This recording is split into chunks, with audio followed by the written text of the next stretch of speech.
Flores de Mayo sa Maynila. It is a time for both spiritual reflection and cultural celebration.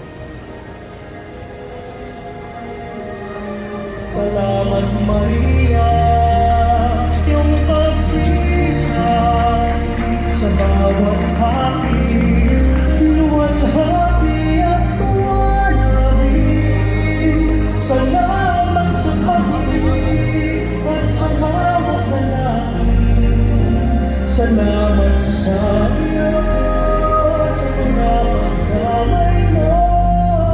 Kami patuloy na pagmamahal. Mula sa puso ni Mayor ay lumabas kaagad ang tulong para sa ating mga designers, sa ating mga manggagawa sa sining, sa larangan ng sining. Nabanggitin ko itong Mayor sapagkat ito'y bumukal sa iyong puso, laking tosgas ng mga designers. Naintindihan ko yan. Malaki ang kanilang gastos. Kaya, bawat designer na kasali dito, nakita nyo naman, napakaganda ang kanilang mga design.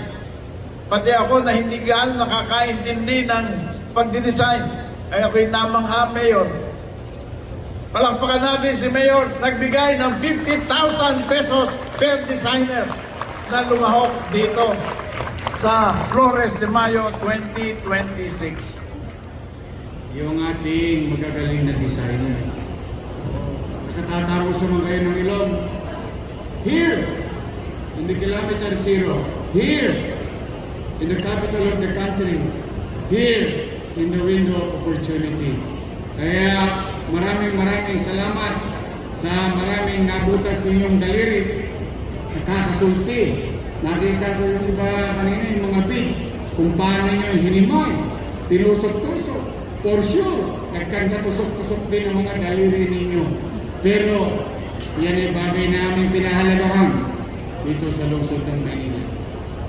We value your effort. That's why, in our own little way, through our director, Cristal Bagachin, of our tourism office, at ang inyong pamahalang lungsod ng Manila.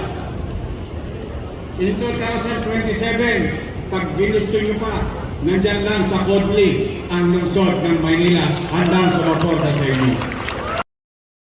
For the dinner, Manila Hotel served this bread, some spinach and zucchini soup. We also have salmon fillet and steak. And then we also have baked Alaska for dessert. Manila, may Manila.